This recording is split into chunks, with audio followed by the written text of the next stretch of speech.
श्लोक नंबर 4। अर्जुन उवाच अपरं भवतो जन्म परं जन्म विवस्तः कथमेतद्विजानीयाम् त्वमादौ प्रोक्तवानिति। तो यहाँ पर अर्जुन बोल रहे हैं कि आपका जन्म तो अभी का है और सूर्य का जन्म तो बहुत पुराना है, आदि में हो चुका था। तो मैं यह बात कैसे समझूं कि आपने ही सूर्य को यह ज्ञान दिया था, यह योग दिया था। तो अभी जो श्री कृष्ण ने बोला इस अध्याय के पहले में ही, शुरुआत में, कि ये ज्ञान नया नहीं है, ये सूर्य को पहले ही दिया जा चुका है। उस उपलक्ष्य में अर्जुन कह रहे हैं, अर्जुन के मन में अब बड़ी उधेड़बुन आ गई कि कृष्ण तो मेरे सामने खड़े हैं और ये कह रहे हैं कि मैंने ये ज्ञान सूर्य को दिया था। तो अब हम इसको कैसे समझें? तो हम इसको समझेंगे ऐसे कि जो सत्य है, जो सत्य है वो हमेशा रहता है, ये हमको समझ आ गया। और यह जो ज्ञान है ये मामूली ज्ञान नहीं है, तत्व ज्ञान है। मतलब ये एक अनासक्त निर्लिप्त महापुरुष से आया है, उसकी गहराई से आया है, उसकी चेतना से आया है। तो यह ज्ञान पहले भी था, आज भी है और हमेशा रहेगा। और कहने वाले का भले ही रंग रूप देश काल भाषा अलग अलग हो सकते हैं, पर सबका ज्ञान वही रहेगा। मतलब जितने भी निर्लिप्त लोग आए हैं और जिन्होंने ज्ञान दिया है, वो किसी भी रंग रूप किसी भी देश भाषा में बोले हों, ज्ञान वही रहेगा। तो यही कृष्ण अर्जुन को यहाँ पर कह रहे हैं कि यह जो ज्ञान है कोई अभी का ज्ञान नहीं है, है ना, कोई नया ताजा ताजा मैं अभी नहीं बोल रहा हूँ। ये तो सूर्य को पहले ही दिया जा चुका है। अब यहाँ तक कृष्ण बोलते कि ये ज्ञान तो सूर्य को दिया जा चुका है, तो ठीक है, अर्जुन को समझ आ जाती बात कि ये ज्ञान दिया जा चुका है। पर श्री कृष्ण ने क्या कह दिया कि मैंने सूर्य को दिया था। तो इस बात को लेकर अब अर्जुन के मन में ये होता है कि यह भगवान ने कैसे, मतलब कृष्ण ने कैसे दे दिया। और वह बोल रहे हैं कि आप तो अभी के जन्म में हो, है ना, और यह जो सूर्य है ये तो कितने वर्षों पुराना है, तो ये मैं कैसे मान लूं कि आपने यह ज्ञान दिया है। तो इसको हम ऐसे समझेंगे कि जो हम सब लोग हैं, हम सब देह में रहते हैं और हम देह को ही देखना जानते हैं। देह से ही हमारी पहचान होती है, हम दूसरे को भी देह से ही पहचानते हैं। और हम देह में ही रह के बोलते हैं कि साधारण तौर हमें मालूम है कि जो मुख से शब्द आएंगे वो देह में होंगे तभी आएंगे। तो हमें लगता है यह जो ज्ञान है यह भी एक देह से आ रहा है, यह देह के मुख से बोला जा रहा है, बस हमें इतनी ही समझ है। तो हाँ, ये बात सही है कि जो शब्द सुनाई दे रहे हैं ये देह से ही आएंगे, तभी एक साकार रूप लेता है कोई महापुरुष ये ज्ञान देने के लिए। पर यह जो ज्ञान, जो ज्ञान फूटता है जिस भी व्यक्ति के, जिस भी महापुरुष व्यक्ति से, ये तत्व ज्ञान आ कहाँ से रहा है? ये उस व्यक्ति की देह से नहीं आ रहा, ये उस व्यक्ति की गहराई से आ रहा है, उस व्यक्ति की चेतना से आ रहा है। तो चेतना तो आम व्यक्ति को दिखाई नहीं देती है, उसकी वहां नजर नहीं जाती, है ना, वो सिर्फ देह से ही आ रहा, उसको ये लगता है देह से ही बोला जा रहा है। यदि ये ज्ञान देह से आता तो ये ज्ञान भी नाशवान होता, जैसे देह नाशवान होती है, जैसे जो भी पैदा होता है उसकी मृत्यु होती है, वो उसका शरीर नष्ट होता ही है। जैसे कृष्ण का भी यदि शरीर में जन्म हुआ है तो उसका शरीर भी गया है ना, पर ये तत्व ज्ञान नहीं गया। तो अलग अलग समय में, अलग अलग देश में अलग अलग व्यक्ति यही ज्ञान को गहराई से उन्होंने दिया है, जिसको तत्व ज्ञान बोलते हैं, यह जिसको बोलते हैं मर्म दे दिया, रहस्य दे दिया। यही तत्व है जो कभी नाश नहीं होता। पर हम साधारण मनुष्य की आदत क्या है कि एक ही देह को पकड़कर बैठ जाते हैं और कहेंगे कि यही मेरे भगवान का ज्ञान है, मेरे यही भगवान और मेरे भगवान का ही यह ज्ञान है। पर हम और आगे हम उसी आस में रहते हैं कि उसी की देह आगे आएगी या वापस अवतार लेगी, तो हम उसी आस लगाए बैठते हैं कि उसका वैसा ही शरीर आएगा जैसे पहले कभी आया था। तो यदि हम कृष्ण को भगवान मानते हैं तो हम सोचते हैं कि कृष्ण का यदि अवतार होगा तो वो मोर पंख लगाकर ही आएगा, पीताम्बर धारण करेगा, मुरली के साथ आएगा। पर हम यदि अभी सोचे कि आज की तारीख में जो भी अवतरित होते हैं, तो क्या वो पुरानी वाली ड्रेस पहन के आएंगे जो पुराने काल में उन्होंने पीताम्बर या मोर मुकुट पहना था? नहीं, वो आज के हिसाब से आएंगे। तो हमारा ध्यान जो है रंग रूप वेशभूषा को ही हम पकड़ के बैठते हैं, देह को ही पकड़ के बैठते हैं, हमारा तत्व की तरफ ध्यान नहीं रहता। हम देह से ही आसक्त होते हैं, इसलिए हम भटकते रहते हैं। तो यहाँ जो श्री कृष्ण ने कहा कि मैंने कहा सूर्य को, मतलब जो मैं बोल रहे हैं कृष्ण, तो कृष्ण के मैं बोलने का मतलब है वो ब्रह्म स्वरूप, चेतन स्वरूप कृष्ण जो मुक्त पुरुष है, उन्होंने कहा, तो वह तत्व ज्ञान हुआ। पर अर्जुन को ये बात नहीं समझेगी, क्योंकि उसकी सोच एक साधारण मनुष्य जैसी है जो इतनी गहराई से सोच विचार नहीं करता। इसी कारण, ऐसी साधारण सोच के ही कारण हमारी जो कामनाएं आ जाती हैं बीच में, क्योंकि हमें लगता है हम अपूर्ण है, और अपूर्णता के कारण हमारी कामनाएं आती हैं, और कामनाओं से हमें लगता है कि जो हमारी कामनाएं पूरी कर देगा, हम उसी को भगवान बोलने लगते हैं। यह जो हमको अपने मन भा गया, यह जो हमें सहूलियत दे रहा है, हम उसी को पूजने लगते हैं, उसी की गाथा गाने लगते हैं, और उसी की हम कहानियां बना लेते हैं। इस कारण हम असली से वंचित रह जाते हैं, और हम असली तक पहुंच भी गए। जैसे हमने कृष्ण को समझ लिया कि चलो कृष्ण है भगवान, पर हम उसी की देह को पूजने लगते हैं, उसके नाम को जपने लगते हैं, पर हम उसके मर्म तक नहीं पहुंचते, उसकी चेतना या उसकी गहराई तक नहीं पहुंचते। अब क्योंकि ये सब, जैसे उसकी देह को पूछना, नाम जप करना, उसकी कहानियों में रम जाना, तो ये सब चीजें चंद क्षणों के लिए हमारा दुख जरूर गायब कर देती है, हमारी अशांति को थोड़ा कम कर देती है, पर ये असली शांति से हम वंचित रह जाते हैं। मतलब ये थोड़ा सा मरहम पट्टी कर देती है कुछ क्षणों के लिए, पर असली शांति से हम वंचित रह जाते हैं। तो अर्जुन को लग रहा है कि ये जो कृष्ण है, ये तो मेरे साथ ही खेले बड़े हुए हैं, है ना, सखा जैसे, और रिश्तेदार, रिश्ते में भाई भी थे। तो ऐसे कैसे हो गया कि इनको इतना ज्ञान आ गया और मेरे जैसे नहीं रह गए? तो अब हमें ये सोचने वाली बात है कि कृष्ण को ज्ञान कहीं से आया नहीं, है ना। कोई वे जन्म से ही ज्ञानी नहीं पैदा हुए थे, या जन्म से ही भगवान नहीं हो गए थे। हाँ, पर हमारी पुराणों में ऐसा जिक्र आता है कि वो भगवान का जन्म हुआ, वो जन्म से ही भगवान बोलते थे। पर वो तो अब हम बोल रहे हैं कि भगवान का जन्म हुआ, पर वो जन्मे भगवान नहीं थे। पर हाँ, अभी हम लोगों को सीरियलों में भी दिखा देती कि उनका जन्म हुआ तो वो भगवान कहलाए, और सब उनके पैर छूने लगे, और यमुना जी ने उनके पैर छुए, और इस तरीके की सब कहानियां हम सुनते हैं। पर वास्तव में क्या श्री कृष्ण जन्म से ही ज्ञानी पैदा हुए थे? नहीं। जन्म से ही भगवान कहलाए थे? नहीं। उन्होंने इस ज्ञान के लिए बहुत संघर्ष किया था, किया होगा ही। अपने अहंकार को उन्होंने मिटाया, क्योंकि जो भी शरीर में पैदा होता है अहम साथ में ही आता है। तो उन्होंने अपने इस अहम को मिटाया, तब उनका जो कृष्ण तत्व वो प्रकट हुआ होगा। तो जब हम स्वयं को मिटाते हैं, तभी हमारे अंदर का आत्म तत्व प्रकट होता है, या कृष्ण तत्व प्रकट होता है। अब हमारी जो इतनी कामनाएं अंदर बैठी हैं, यह हमारी अपने से आसक्ति बैठी है, तो हम स्वयं को मिटाना ही नहीं चाहते, इसलिए हमसे वो तत्व प्रकट ही नहीं होता। हम, या ये कह लीजिए, हम प्रकट ही नहीं करना चाहते, क्योंकि उसके लिए हमें अपनी खुद की हस्ती मिटाना पड़ेगा, और ये हम करना नहीं चाहते। अपने आप को कहते रहते कि नहीं नहीं, हस्ती नहीं मिटाना चाहेंगे हम। इसलिए मनुष्य जो है अपनी चतुराई से ही ये घोषित कर देता है कि वो तो भगवान ही पैदा हुए थे। सारे महापुरुषों को, सारे अवतारों को कह दिया जाता है कि वो तो भगवान ही पैदा हुए थे, और सभी के बारे में हमने खूब सारी कहानी किस्से गढ़ लिए। वरना अध्यात्म कहता है, वेदांत कहता है कि कृष्ण तो सभी में मौजूद है। कहते हैं ना, तू ही आत्मा है। बस फर्क इतना है कि हम अपने अहम को मिटाते नहीं, हम उसे प्रकट नहीं करना चाहते, इसलिए वो हमसे प्रकट नहीं होता।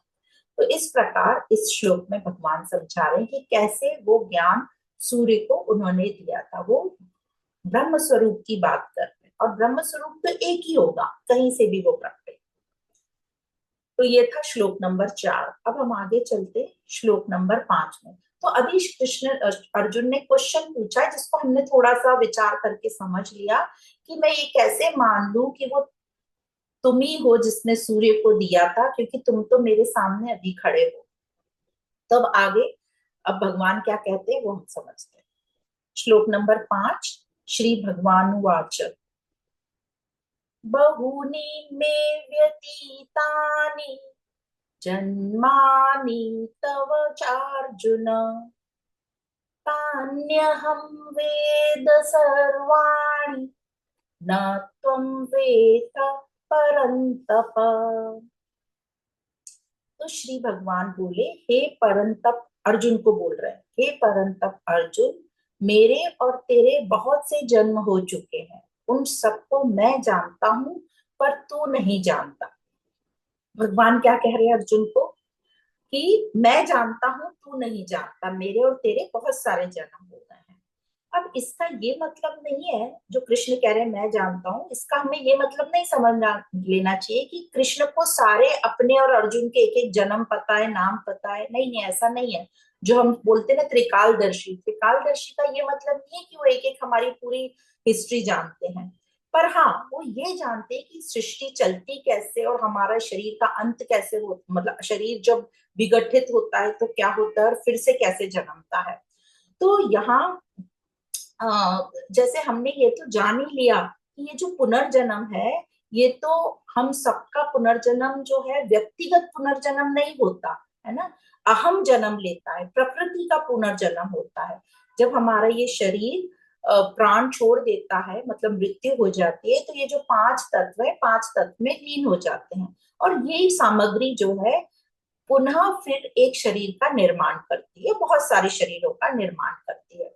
तो प्रकृति की सामग्री वही है, सब एलिमेंट्स वही यूज होंगे, और यह जो अहम वृत्ति है ये बार बार आ जाती, ये बार बार जन्म लेती रहती, मतलब व्यक्तिगत मैं, मेरा ही पुनर्जन्म नहीं होगा, पर ये मेरे शरीर, ये प्रकृति की जितनी सामग्री है उसका पुनर्जन्म होगा। तो तो कृष्ण क्या जानते हैं? कृष्ण ने बोला मैं सब जानता हूँ। तो कृष्ण ये पूरी प्रक्रिया जानते हैं, ठीक प्रकार से जानते हैं। सो कहते हैं कि अर्जुन, अपने तो बहुत से जन्म हो चुके हैं, कोई पहली बार थोड़ी ना हम और तुम यहाँ पर पृथ्वी पर खड़े हैं। इस प्रकार कृष्ण कह रहे हैं। तो जब भी हम ये भी जान चुके हैं कि जब भी एक शरीर पैदा होता है, मतलब अहम पैदा होता है, तो साथ में आत्मा तो है ही है, पर इस अहम को ये आत्मा समझ नहीं आती, दिखाई नहीं पड़ती। इसलिए ये जो पूरा आध्यात्मिक अध्ययन है ये अहम के लिए है ना, ये अहम के लिए है कि अपने आप को समझो, जानो और देखो। वापस बोल रहे हैं, ये जो आध्यात्मिक अध्ययन है ये कोई भी इस बात को नहीं बोलता है कि ये करो ये मत करो।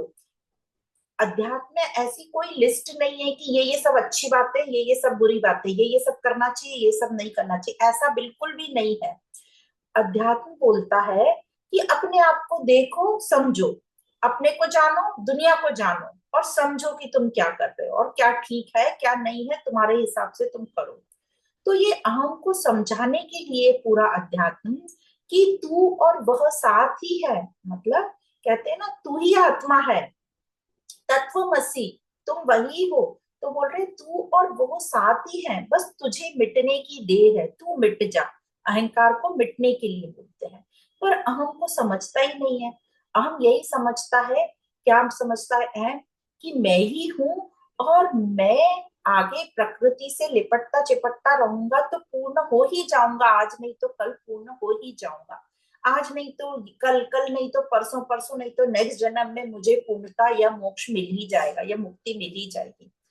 तो इस प्रकार ये जो अहम है ये सोचता है कि आगे मेरी पूर्ति हो जाएगी, आगे मेरी पूर्ति हो जाएगी, सोच सोच कर चलता रहता है, प्रकृति से लिप्त होता रहता है।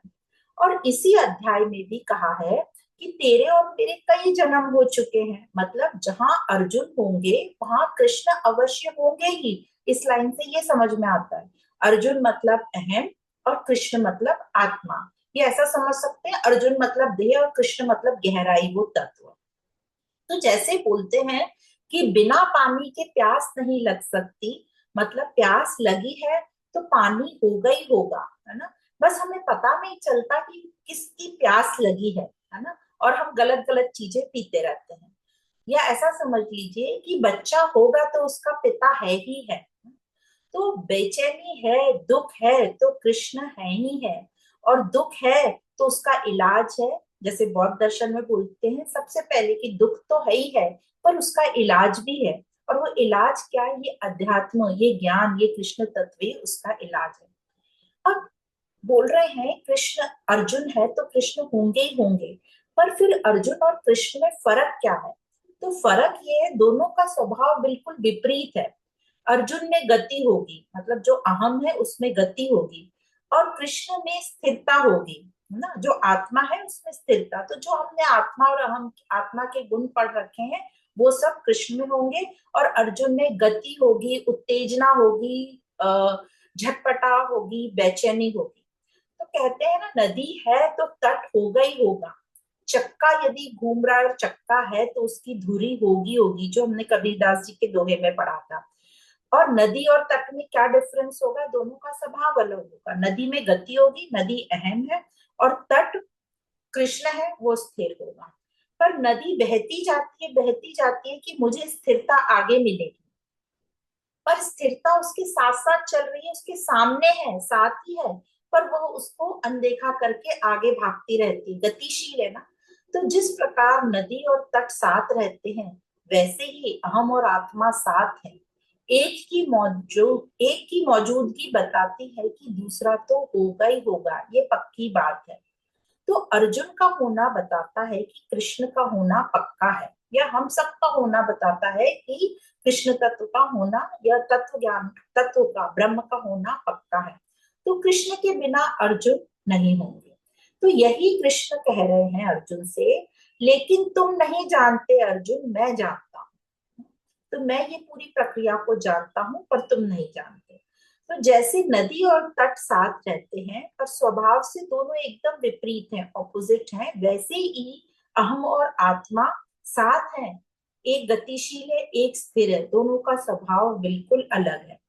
तो जैसे नदी तट को अनदेखा करती है, उसी प्रकार अर्जुन और कृष्ण साथ ही रहते हैं, पर अर्जुन की नजर कृष्ण के कृष्ण तत्व पर नहीं पड़ती, उसकी देह तक ही सीमित रहती है, संबंध तक ही सीमित रहती है। क्यों ऐसा? अर्जुन कृष्ण का ब्रह्म रूप नहीं देख पाते। ऐसा क्यों? क्योंकि अर्जुन एक साधारण मनुष्य है जिसमें अज्ञान है, कामनाएं हैं, और जब तक कामनाएं हैं कृष्ण नहीं दिखते। कामनाएं वाले को तो मैं क्या कर रहा हूँ और मुझे क्या करना चाहिए यही होश नहीं रहता, वो अपनी भागदौड़ में इतना भागता रहता है कि उसे कुछ दिखाई नहीं रहता। तो यह ही नहीं पता है उसको कि मैं क्या कर रहा हूँ और मुझे क्या करना चाहिए। तो ज्ञान तो बहुत, तत्व की, ब्रह्म तत्व की तो दूर दूर तक कोई बात ही नहीं है। इसलिए अर्जुन को कृष्ण में ब्रह्म तत्व या वो गहराई, वो या वो ज्ञान नहीं समझ में आ रहा। तो कृष्ण के जन्म में और अर्जुन के जन्म में फर्क है। कृष्ण एक मुक्त पुरुष का जन्म है, अभी हम 6 श्लोक में पढ़ेंगे कैसे है वो जन्म। और अर्जुन का साधारण प्राकृतिक जन्म है ना? और दूसरे अध्याय के 12वें श्लोक में भी हमने पढ़ा था कि भगवान ने कहा, मैं, तू और ये राज्य के लोग, ये सब पहले नहीं थे और आगे नहीं रहेंगे, ऐसा नहीं है। ये सब थे, पहले भी थे और आगे भी रहेंगे और आज भी है। मतलब जहां कृष्ण ने कहा था मैं मतलब कृष्ण खुद, भगवान आत्मा, तू मतलब अहम अर्जुन को, और प्रकृति जो पूरे आजू बाजू सेना दिख रही है, राज्य के लोग दिख रहे हैं, यह प्रकृति, ये हमेशा रहेंगे। ऐसा कभी नहीं है कि ये नहीं रहेंगे, यह सिर्फ मैं रहूंगा। जब जब ये है मैं रहूंगा ही, और मैं हूं तो ये भी रहेंगे ही। तो कृष्ण निर्लिप्त मुक्त व्यक्ति का जन्म है, और अर्जुन लिप्त, बंधन में, दुखी, आसक्त, और जो पदार्थों में बिल्कुल आसक्त हुआ बैठा है, इसलिए उसे गहराई का पता ही नहीं है, इसलिए उसे कृष्ण तत्व नजर ही नहीं आ रहा, इसलिए वो श्री कृष्ण से ऐसे प्रश्न पूछ रहे हैं जो आमतौर पे हम लोग के भी मन में आता है। तो कहते हैं, पुस्तकों में ऐसा दिया रहता है कि जब हम अपरिग्रहता, दृढ़ता से हमें हो जाएगी तो ज्ञान होता ही होता है। अपरिग्रहता मतलब, परिग्रहता का मतलब है संग्रह करना, और संग्रह हम कब करते हैं? जब ममता, आसक्ति रहती है वस्तुओं में, तो हम वस्तुओं को, व्यक्तियों को अपने साथ जोड़ते जाते हैं। जोड़ना बुरी बात नहीं है, पर उससे आसक्ति हो जाती है, फिर उसको हम छोड़ना नहीं चाहते। तो इस संग्रह करने को ही कहते हैं, जो हम अपने सुख और आराम के लिए इकट्ठा करते रहते हैं, उसको ही कहते हैं परिग्रह। तो जब ये ममता और आसक्ति रहित हो जाते हैं, मतलब अपरिग्रह हो जाते हैं, तो ज्ञान अपने आप आ जाता है। तो इस प्रकार अपने आप मतलब इसके लिए हमें पहले मेहनत करनी पड़ेगी, ममता और आसक्ति रहित होने के लिए। तो इस प्रकार इस पांचवें श्लोक में यह वर्णन किया गया। अब चलते हैं छठे श्लोक की तरफ। अजोपि सन्नव्ययात्मा भूतानामीश्वरोऽपि सन् प्रकृतिं स्वाधिष्ठाय संभवाम यात्ममायया। तो यहाँ पर भगवान कहते हैं, मैं अजन्मा और अविनाशी स्वरूप होते हुए भी तथा संपूर्ण प्राणियों का ईश्वर होने पर भी अपनी प्रकृति को अधीन करके अपनी माया द्वारा मैं जन्म लेता हूँ। तो यहाँ भगवान कह रहे हैं कि मैं अजन्मा होकर भी जन्म लेता हूँ। अजन्मा मतलब मैं तो मुक्त हूँ, अब मेरा कोई काम नहीं रह गया है, तो फिर जन्म क्यों लेता हूँ? हम दूसरों के दुख दूर करने के लिए जन्म लेता हूँ। जो भक्त लोग जो पुकार रहे हैं अभी, उनके लिए मैं जन्म लेता हूँ। तो जैसे हम इस, अब ये बात बड़ी अजीब लगती है कि भक्तों की पुकार से जो निराकार है वो साकार रूप में आता है, तो इसको कैसे समझेंगे? तो इसको हम एक सुंदर से दृष्टांत से हम समझ सकते हैं। तो अभी जो दृष्टांत बोलने जा रहे हैं, उसको एक गहराई से विचार करके सुनना और समझने की कोशिश करना। तो जैसे हम व्यवहार में देखते हैं कि बाप और बेटे रहते हैं। तो एक बाप था, उसका एक बेटा था। जो बाप था वो बहुत ही समृद्ध, विवेकशील और ज्ञानी था। और वो अपने बेटे को सारी सुख सुविधा देता था, समय समय पर ज्ञान भी देता था, और बेटे को किसी बात की कभी कोई कमी नहीं होने देता था। बेटे को कोई चीज की कमी महसूस हो, उसके पहले ही वो उसको लाकर दे देता था। तो इस बेटे का जो जीवन था, हम समझ सकते हैं कि कितना शांति पूर्वक और कितना सुखमय होगा। पर ये जो बेटा था, ये जब अपने मित्रों से मिलता तो देखता कि वो लोग हमेशा सुख सुविधा की बात करते हैं कि हमको कितनी असुविधा है या क्या नहीं प्राप्त है, और वह ये भी देखता कि अपने मित्रों के जीवन में बड़ी हलचल और उत्तेजना है कि ये करना है, ये लाना है, ये कमाना है। तो उसे लगा कि मेरे जीवन में तो ये कुछ भी नहीं है, ना कोई हलचल है, ना कोई उत्तेजना है। मुझे तो बिना मांगे ही सब कुछ मिल रहा है। अब वो, उसको नहीं पता कि मुझे बिना मांगे मिल रहा है, वो तो पिताजी दे रहे थे उसको बिना मांगे। उसको तो लगता था ये मेरा हक है सब मिलने का। क्योंकि उसको सब बिना मांगे मिल रहा था, इसलिए उसके जीवन में कोई उत्तेजना या हलचल नहीं थी। तो उसको ऐसा लगने लगा कि मेरा जो जीवन है बड़ा ही सीधा साधा चल रहा है ना, कुछ उतार चढ़ाव ही नहीं है मेरे जीवन में। तो वह सोचता कि मुझे तो कुछ गतिशील जीवन चाहिए, ये शांति पूर्वक जीवन नहीं चाहिए, मुझे कुछ करना है, मुझे इस पिता के घर से बाहर निकलना है। और वो ये भी देखता और मित्रों से भी सुनता कि बाहर की दुनिया में बहुत ही जगमगाट है, बहुत ग्लैमर है, इतना गानों की आवाज आती है, इतना शोरगुल है, इतने अच्छे सुंदर सुंदर दृश्य हैं, इतने लोग बाहर मिलते हैं, बाहर घूमते हैं। तो ये सब सुन सुनकर उसको और लगता है कि मुझे तो बाहर निकलना है। तो एक दिन अपने पिताजी से कहता है कि मुझे ना इस घर से बाहर जाके रहना है। तो पिताजी बोलते हैं कि क्यों, तुम्हें कोई परेशानी कोई? तो बोलता नहीं नहीं, मुझे कोई वो सुख सुविधा की परेशानी नहीं है, बस मुझे बाहर की जगमगाहट देखनी है, बाहर के दृश्यों का सुख लेना है, और मुझे खुद से कुछ करना है। तो पिताजी भी बड़े विवेकशील थे, क्योंकि उनमें बड़ा, उनको बड़ा प्रेम था, जिसमें भी विवेक होता है उसमें प्रेम होता है। तो उन्होंने अपने इस बेटे को रोका नहीं, क्योंकि प्रेम कभी भी बांधता नहीं है, स्वतंत्रता देता है। तो पिताजी ने उसको खुशी से विदा किया और बोला, ज्ञान अपना हमेशा याद रखना और अपना ख्याल रखना। अब ये बेटे जी भी निकल गए बाहर। अब बाहर की दुनिया में उनको बड़ा मजा आ रहा था, सुख भी मिल रहा था, तरह तरह की चीजें देखने को मिल रही थी, मित्रों के साथ घूम भी रहा था। अब कुछ दिन बाद उसको ऐसा लगने लगा कि ये जो सुख मुझे मिल रहे हैं बाहर की दुनिया से, ये बड़े ही बोरिंग है, क्योंकि रोज कुछ एक सुख लो तो कुछ देर बाद वो सुख का जो है प्रभाव रहता ही नहीं है। हमेशा दूसरा सुख खोजने की इच्छा होती है। और जब पुराना सुख छोड़ के नए सुख की खोज में निकलते हैं, तो ये जो पुराना सुख है, ये हमको पकड़ के बैठ जाता है। ये बोलता है मैं तुम्हें जाने नहीं दूंगा, तुम मेरे साथ ही रहो, मैं तुम्हें वैसे ही सुख देता रहूंगा। पर अब ये पुराना सुख तो बोरिंग होता है। तो जैसे जैसे वो नए नए सुख, नए नए मित्रों के साथ दोस्ती करता है, तो ये जो पुरानी चीजें हैं, वो उसको जकड़ती रहती हैं, उसको छोड़ती नहीं है। तो वो नए नए लेता रहता है, पर पुरानों को भी साथ रखता है, अपनी जितने भी ये जकड़े हुए हैं। अब ऐसे चलता रहता है। अब एक पॉइंट ऐसा आ जाता है कि उसे लगता है कि ये जो पुराने सुख मित्र, ये सब तो मुझे बांध रहे हैं, मुझे जाने ही नहीं दे रहे आगे। तो अब इस बेटे को बड़ा बंधन लगने लगा इस जीवन में। तो बड़ा दुखी रहने लगा।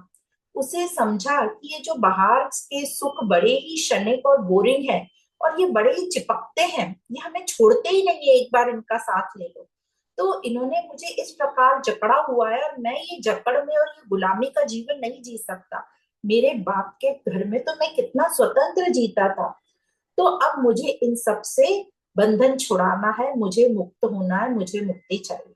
तो उसने सोचा कि मैं इन सबको छोड़कर वापस अपने घर जाता हूँ। पर वो जैसे ही अपने घर की ओर जाने लगा, तो ये सब जो थे पुराने सुख और मित्र, इन सब ने उसको पकड़ लिया और कहा कि नहीं नहीं, तुम वापस नहीं जा सकते। तुम आ तो गए अपनी मर्जी से, पर वापस हमारी मर्जी के बिना नहीं जा सकते, तो हम तुम्हें नहीं छोड़ेंगे। तो ये जिद करने लगा कि नहीं नहीं, मुझे तो जाना है, क्यों नहीं मैं जा सकता। तो इन सब ने उसको जैसे पैरों में बेड़ियां डाल दी, हाथों में बेड़ियां डाल दी, मतलब जंजीरों से जैसे बांध लिया हो। तो उस तरीके से इन सुखों ने और मित्रों ने उनको बांध लिया कि हम तुम्हारे बिगर नहीं रह सकते, तुम्हें तो हमारे साथ ही रहना है। अब इसको दोनों हाथ दोनों पैर बांध लिए, फिर भी ये झटपटाता रहा, मुझे तो जाना है, मुझे तो जाना है। तो उसको सब बांध बूंद कर और इसको एक अंधेरे कोठरी में बंद कर दिया, ये अंधेरे कमरे में बंद कर दिया। तो ये फिर छटपटाने लगा, मुझे छोड़ दो, मुझे छोड़ दो, यहाँ बहुत अंधेरा है, मुझे दिखाई नहीं दे रहा है। तो उन्होंने कहा कि तुमको अब यहीं बैठेगा ना, तुम्हें हम सब देंगे, खाना पीना सुख वगैरह, पर तुम ये अब अंधेरी कोठरी से निकल नहीं सकते, तुम्हें यहीं रहना। तो ये बेटा बहुत चिल्ला रहा है, बहुत आवाजें दे रहा है, मुझे कोई बचा लो, मुझे बंधन से मुक्त करो, इस काल कोठरी से निकालो।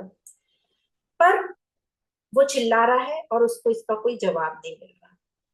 तभी कुछ दिनों बाद वो देखता है कि वह कोठरी में एक व्यक्ति और फेंका जाता है। और यह जो व्यक्ति जिसको फेंका जा रहा है, ये और भी ज्यादा इसको मारा पीटा हुआ है, बहुत पीटा हुआ है, बहुत मारा है, तो उसकी आवाज मुश्किल से ही थोड़ी सी निकल रही है। तो जो बेटा है ये पूछता है, ये तुम्हें यहाँ पर क्यों लाए हैं इस व्यक्ति को। तो व्यक्ति बोला कि मैंने इनके बंधन स्वीकार नहीं करे, और मैं दूसरों को भी बंधन स्वीकार नहीं करने दे रहा था, उनको रोक रहा था, इसलिए इन्होंने मुझे बहुत पीटा, क्योंकि अब इनको मेरे से डर हो गया, भय हो गया, क्योंकि इनकी आदत है गुलाम बन के रखने की, और मैं गुलाम नहीं रह सकती, तो इनको मेरे से खतरा है, इसलिए इन्होंने मुझे बहुत मारा पीटा और यहाँ पर लाके पटक दिया अंधेरे में। तो बेटे को कुछ देर बाद वो उससे बात करता रहा, तो बेटे को कुछ देर बाद ऐसा लगा कि ये आवाज थोड़ी पहचानी सी है, पर उसको कुछ समझ में नहीं आया, क्योंकि अंधेरा था, उसको कुछ दिखाई भी नहीं दे रहा था।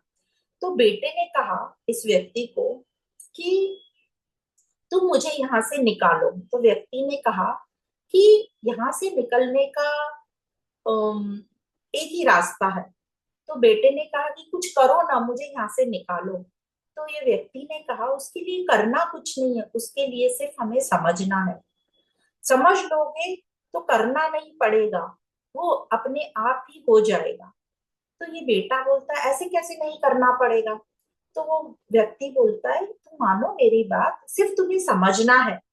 तो वो बेटा बोलता है ठीक है, मुझे तो यहाँ से मुक्त होना है इस बंधनों से, तो कैसे भी करो, चलो तुम समझाओ। ये एग्री हो जाता है समझने के लिए, पर किसी भी तरह मुझे यहाँ से निकालो। तो उस ये व्यक्ति जो है उस बेटे को समझाने लगता है, मतलब ज्ञान का उपदेश देता है। जैसे जैसे वह उपदेश देता है, समझाता जाता है, इस बच्चे का अंधकार जो है मिटता जाता है, दूर होता जाता है। मतलब उसके मन का जो अज्ञान है, अंधकार, वो मिटता जाता है और उस काल कोठरी में भी उजाला होने लगता है। तो हमारे ये मन के अंधकार की बात है। हमारा मन का अंधकार साफ होगा तो बाहर भी हमें उजाला या साफ साफ दिखाई देगा। तो जैसे जैसे वो ज्ञान आगे बढ़ता जाता है, कोठरी में पूरी तरह प्रकाश फैलने लगता है। और अब इस बेटे को इस व्यक्ति का चेहरा दिख जाता है और वो पहचान लेता है कि ये व्यक्ति तो मेरे पिताजी ही हैं। थोड़ी तकलीफ होती है क्योंकि उनके मुख पर बहुत चोटें थी, तो ठीक से समझ में नहीं आता है, पर वो फिर पहचान लेता है। तो उसने पिताजी से पूछा कि आप ही हो पिताजी? तो पिताजी ने धीरे से अपनी मुंडी हिलाई। तो बोलता है, अब यहाँ तो ज्ञान का अंत हो गया क्योंकि बेटे ने पिता को पहचान लिया। पर वो ये पूछता है कि पिताजी, आपकी इतनी बुरी हालत क्यों हुई? मैं तो एक छोटा बच्चा हूँ, आप तो इतने बड़े हैं, ज्ञानी हैं, तो आपको इन लोगों ने क्यों मारा? तो पिताजी कहते हैं, क्योंकि मैंने इनके बंधन स्वीकार करने से मना कर दिया और मैं दूसरों को भी रिहा कर रहा था बंधनों से। तो मेरे से इन लोगों को खतरा दिखाई पड़ा, तो मुझे बहुत पीटा और यहाँ लाके बंद कर दिया। और मुझे तो यहाँ आना ही था तुम्हें छुड़ाने के लिए, और यहाँ तक आने के लिए मुझे मार खानी ही थी। मुझे मार पड़ती तभी तो मुझे यहाँ लाया जाता तुम तक। तो यहाँ आकर तुम्हें मैं छुड़ा सकता था, मैं बाहर बैठ के तुम्हें छुड़ा नहीं सकता था, मतलब यहाँ आके तुम्हें ज्ञान भी दे सकता था, तभी तुम्हें समझ आता। तो बेटा बोलता है, ये तो आपको पहले से ही पता होगा, तो आपने मुझे घर पर ही क्यों नहीं समझाया? तो बाप ऐसा बोलता है, यदि हम घर पर तुम्हें समझाते थे तो तुम्हें ये बात नहीं समझ में आती थी, क्योंकि तुम्हारी जिद आड़े आती थी। जब तुम्हें यहाँ पर दुख मिला, बंधन मिला, है ना, तब तुम सुनने के लिए तैयार हुए। तब तुमने खुद ही ने मुझे आवाज लगाई कि मुझे बचा लो, यहाँ से निकालो। तो यह तुम्हारा अब जो जिद है वो खत्म हुई और तुम्हारा प्रेम प्रकट हुआ, और मेरे प्रेम ने तुम्हें बाहर जाने से रोका नहीं। और अब ये जो तुम्हारा प्रेम ने पुकार लिया मुझे। तो इस प्रकार उस बेटे ने बाप को जान लिया। अब वो जब वापस जाने लगे, तब उन्हें किसी ने भी नहीं रोका, किसी ने भी नहीं जकड़ा। जो उनको पहले सब जंगल के लोग और आजू बाजू के समाज के लोग पकड़ रहे थे, किसी ने भी नहीं रोका, किसी ने भी नहीं पकड़ा। तो इस बात से ये समझ में आता है कि किसी ने भी हमें बांधा नहीं है, किसी ने भी हमें चेनों से नहीं बांधा है। ये सिर्फ हमारे मन की आसक्ति है, मन की कल्पना है। और ये जो मन की आसक्ति, यही हमारे लिए बेड़ियों का काम कर रही है, बंधनों का काम कर रही है। और ये ज्ञान जब हम समझ लेंगे तो ये बेड़ियां अपने आप टूट जाएंगी, मतलब मन का अंधकार दूर होगा। और जब मन का अंधकार दूर होगा तो हमें बाहर भी सब साफ साफ दिखाई पड़ता है। तो इस प्रकार ही श्री कृष्ण कह रहे हैं कि मैं अजन्मा अव्यय होकर भी मुक्त हूँ, फिर भी अपनी ही प्रकृति द्वारा जन्म लेता हूँ। और जन्म लिया तो शरीर में तो जन्म लिया तो शरीर में तो आएंगे ही, शरीर के बंधन तो होंगे ही होंगे, ये पता है मुझे अच्छे से। और अच्छे काम करने जब निकलते हैं तो विरोध भी होता है, मार भी पड़ती है, क्योंकि लोग तो देह को ही देखते हैं ना। पर ये जो मेरी प्रकृति है, यही माया है ना, इसमें सच्चाई कुछ नहीं है, इसीलिए इसको माया कहते हैं। और भक्तों की पुकार सुनकर ही मैं निराकार साकार रूप में जन्म लेता हूँ।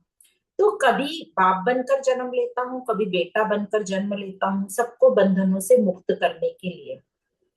क्योंकि जो साधारण मनुष्य है वो तो अपनी देह से ऊपर उठते ही नहीं, उठेंगे भी नहीं। तो ये जो महापुरुष हैं, उनको ही अपनी स्थिति से थोड़ा नीचे उतरना पड़ता है, मतलब देह में आना पड़ता है। इसी को कहते हैं अवतार। मतलब वे अपने को इतना छोटा बना लेते हैं प्रेम में या करुणा में, अपने भक्तों की पुकार से। क्योंकि जो निराकार है वो तो कुछ बोल नहीं सकता, वो तो किसी के दुख ऐसे कुछ करके कम नहीं कर सकता। तो वो जब साकार में आएगा तभी हमको समझा पाएगा, जब वो शरीर में आएगा तभी हमको समझा पाएगा। तो यहाँ भगवान यही कहते हैं कि ये जो मेरी प्रकृति है, इसको ही मैं वश में करके, ये कौन सी करके आता हूँ, मेरी प्रकृति का ही साथ लेके शरीर धारण करता हूँ। मुझे पता है ये प्रकृति में कोई यथार्थ नहीं है, पर भक्तों के बंधन को मुक्त करने के लिए मैं आता हूँ। तो हमें ये समझना है कि जो सारी प्रकृति है, ये जो अहम है, ये आत्मा की ही अभिव्यक्ति है। तो अहम और प्रकृति ये दोनों ही आत्मा की अभिव्यक्ति, आत्मा से ही आई है। तो इसमें जो अहम है वो दृष्टा है प्रकृति का, और जो प्रकृति है वो दृश्य है। और ये दोनों ही, कौन दोनों ही, प्रकृति और अहंकार आत्मा से ही आए हैं, या आत्मा का ही विस्तार है। और इन दोनों को ही माया कहते हैं, प्रकृति को और अहम को भ्रम कहते हैं, क्योंकि सच में ये है नहीं। और जो सच में नहीं होता पर हमें दिखाई देता है, उसी को कहते हैं माया। तो अहंकार को लगता है कि प्रकृति है, और प्रकृति को लगता है कि ये अहंकार को मैंने जन्म दिया या मैंने पैदा किया। इस प्रकार ये दोनों एक दूसरे पर आश्रित रहते हैं और दोनों साथ साथ चलते रहते हैं। तो जब जब अहंकार रहेगा प्रकृति भी रहेगी, जब जब प्रकृति है अहंकार रहेगा, तो ये दोनों साथ साथ ही चलते हैं। पर सच्चाई एक ही है, आत्मा। तो इस प्रकार हमें ये बात समझ में आती है जो भगवान यहाँ पर कह रहे हैं कि कैसे मैं अजन्मा, मतलब मैं तो मुक्त हूँ, मेरे तो सारे कार्य हो गए, फिर भी मुझे आना पड़ता है क्योंकि भक्त मुझे पुकारते हैं। और जब जब भक्त मुझे पुकारते हैं, तो आगे आएगा कि जब जब धर्म की हानि होती है तब तब मैं आता हूँ। तो धर्म की हानि तो हमेशा हो रही है, हर पल हो रही है, इसलिए कृष्ण भी हर वक्त मौजूद है। तो जब अज्ञानता पूर्वक मनुष्य संसार से संबंध जोड़ लेता है, मतलब जब ज्ञान नहीं रहता, अहम के कारण हम संबंध जो जोड़ते, संबंध जोड़ने में कोई प्रॉब्लम नहीं है, पर वो आसक्ति में प्रॉब्लम है। तो हम अपने में कमी का भाव हमें हमारे में रहता है, और कमी को पूरा करने के लिए हम कामनाएं करते रहते हैं कि मैं इससे जुड़ जाऊंगा तो मैं पूर्ण हो जाऊंगा। पर इस कामना की पूर्ति करने के लिए भले ही हम दिन रात लगे रहते हैं, पूरी जिंदगी लगे रहते हैं, परंतु कामना की पूर्ति कभी होती नहीं। और कामना में डूबा हुआ मनुष्य बेहोश सा हो जाता है, और उसे मैं क्या कर रहा हूँ पता नहीं, और मुझे क्या करना चाहिए पता नहीं, तो ऐसे को ज्ञान कहाँ से लगेगा। तो प्रॉब्लम है हमारे इग्नोरेंस में, हमारे अज्ञान में, और हमारी जिद में कि हमें कुछ ज्ञान नहीं सुनना, कुछ नहीं देखना, बस अपनी धुन में, अपनी ही बेहोशी में चले जाना। तो हमारे अंदर, यदि हम सही से समझे, तो हमारे अंदर जिज्ञासा की कमी है। जिज्ञासा मतलब जानना, तत्व को जानना। और जैसे साधक में जिज्ञासा रहती है तो जाने बिना रह नहीं सकता। तो हमारे में जिज्ञासा की बहुत कमी है। हमारे में जिज्ञासा की कमी होने के कारण हम अपने अज्ञान में ही चलते रहते हैं। तो हमारे अंदर ये जिज्ञासा होनी चाहिए, जिज्ञासा की आग लगनी चाहिए, बोलते अग्नि धधकनी चाहिए अंदर, तो ही हमें ज्ञान मिलेगा। क्योंकि ये जो ज्ञान होता है, ये हमारी सारी अशुद्धियां, मतलब आसक्तियां जो है हमारी संसार की आसक्ति, ये ज्ञान के प्रकाश में जल जाती है। तो यह बोल दो अज्ञान नष्ट हो जाता है, और ये हमारे स्वयं को प्रकाशित कर देता है। तो कोई भी अग्नि में, कहते हैं ना, दो तरीके के क्वालिटीज हैं। एक तो रोशनी देता है, या प्रकाशित कर देता है, या उजाला कर देता है, ताकि हमें सब चीजें साफ साफ दिखाई दें। पर दूसरा है कि अग्नि में जो भी कुछ डालो, तो जो अशुद्धता है वो सब भस्म हो जाती है, जल जाती है। तो अग्नि की जो दो क्वालिटीज हैं, प्रकाशित करना और दाहिका, तो ये दोनों ज्ञान अग्नि करती है। तो स्वयं को प्रकाशित कर देती है, मतलब हमारे अंदर क्लैरिटी आ जाती है, साफ साफ दिखाई देता है कि मुझे क्या करना चाहिए और मैं क्या कर रहा हूँ, पहले तो ये दिखाई देता है। तो जो मैं कर रहा हूँ यदि वो ठीक नहीं है तो वो अपने आप छूट जाता है, और मुझे क्या करना चाहिए वो समझ आ जाता है। और स्वयं हम खुद प्रकाशित हो जाते हैं, जैसे क्लैरिटी आ जाती है। और जो हमारी आसक्ति है, भय है, ये सब नष्ट हो जाता है। तो हमारा लोभ लालच ये सब नष्ट हो जाता है ज्ञान की अग्नि में। तो इस प्रकार हमने ये समझा कि हमारे में जिज्ञासा की कमी होने के कारण हम ज्ञान को प्रायोरिटी नहीं दे रहे, हम ज्ञान को सबसे आखिरी में या नहीं ही अपने जिंदगी में ला रहे हैं। इसीलिए हमारी हालत ऐसी हो रही है कि हम बार बार दुखी हो रहे हैं, मायूस हो रहे हैं, हमें डिप्रेशन आ रहा है, और हमें इस जीवन से बिल्कुल छुटकारा लेने की इच्छा हो रही है, पर हम जा बार बार कहाँ रहे, संसार की तरफ ही हम भागते फिर रहे कि हमें यही सुख दे देगा। और हम देह पर बहुत आकर्षित होते हैं, हम नाम रूप भाषा पे पर बहुत आकर्षित होते हैं। तो हम क्या सोचते हैं, उन्हीं को अपना सत्य मानकर उन्हीं को पूजने लगते हैं, और हम सत्य से दूर रह जाते हैं। इसलिए कहा जाता है कि ज्ञान बहुत महत्वपूर्ण है, आत्मज्ञान। और जहां जहां ज्ञान होगा वहां वहां प्रेम होगा ही होगा, क्योंकि प्रेम होगा, ज्ञान और प्रेम साथ साथ ही चलते हैं, यह एक ही बात है दोनों। तो जब प्रेम होता है तभी हमारे अंदर से पुकार आती है और हम वो ज्ञान लेते हैं। पर देने वाले के अंदर तो प्रेम और करुणा भरी पड़ी है, जिसको हम अवतार बोल रहे हैं, जिसको हम भगवान बोल रहे हैं, वो प्रेम के कारण, करुणा के कारण ही अजन्मा या अव्यय होने के कारण, होने के बावजूद भी इस शरीर में आता है, अपने लिए नहीं, हमारे लिए, हमको बंधनों से मुक्त करने के लिए। और ये हर क्षण हर काल में होता ही रहता है, चलता ही रहता है। तो ये था श्लोक नंबर 6। यहाँ पे आज हम समाप्त करते हैं। नेक्स्ट में आगे का श्लोक लेंगे, जिसमें यदा यदा ही धर्मस्य, जो बहुत पॉपुलर श्लोक है, वो अपन डिस्कस करेंगे। तो आप सभी को बहुत बहुत धन्यवाद।